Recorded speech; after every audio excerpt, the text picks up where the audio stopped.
Pour les syndicats, c'est un succès. L'appel à la grève a été très suivi aujourd'hui. Signal donc adressé aux entreprises et surtout au gouvernement. Une seule ligne de métro, le trafic des trams ramené à 7 lignes, des perturbations dans les chemins de fer, un trafic à l'aéroport de Bruxelles qui avait été réduit de moitié, mais aussi des hôpitaux qui ont fonctionné au ralenti, des supermarchés fermés, des cours d'école à moitié vides. L'impact de cette grève nationale est donc indéniable. En milieu de journée, il suffisait de mettre un nez dehors pour se rendre compte qu'en région bruxelloise, la situation était anormalement calme. Ce relatif succès, c'est donc un argument pour les syndicats qui peuvent se prévaloir désormais d'un soutien d'une partie de l'opinion publique. De quoi appuyer leurs revendications qui se présentent en deux volets. Premier volet, le blocage des prix de l'énergie.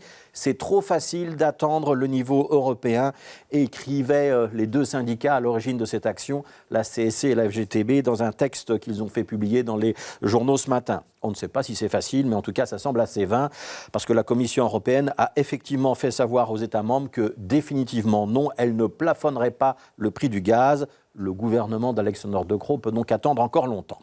Deuxième volet de l'action syndicale, des revendications syndicales, le blocage des salaires. Alors c'est vrai, les salaires chez nous bénéficient d'une indexation automatique, mais elle arrive quand même avec retard, notent les syndicats. Et surtout, les syndicats estiment qu'il devrait être possible d'aller au-delà de cette indexation pour les secteurs économiques qui se portent bien. Les marges bénéficiaires des entreprises n'ont jamais été aussi élevées, note-t-il, alors que les salaires sont bloqués depuis des années et que les dividendes aux actionnaires explosent.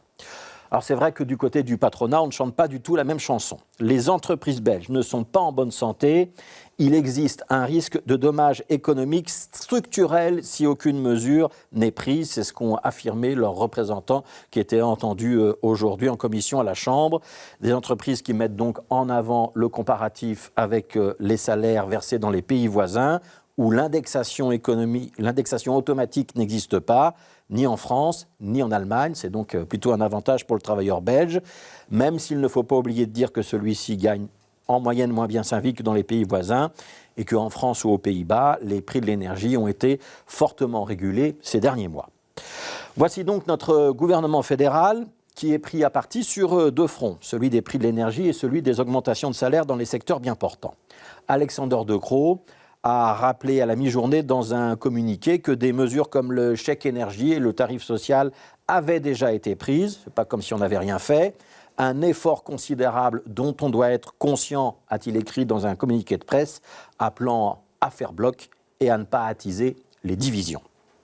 Alors essayer d'être au milieu du jeu, à mi-chemin entre les entreprises et les syndicats, c'est la position médiane qui doit évidemment être celle d'un Premier ministre, mais au risque de décevoir Alexander De Croo, qui a quand même lui-même annoncé 5 à 10 hivers difficiles, ça n'empêchera pas ces deux questions, celle de la limitation des prix et celle des augmentations de salaire, de revenir sur la table.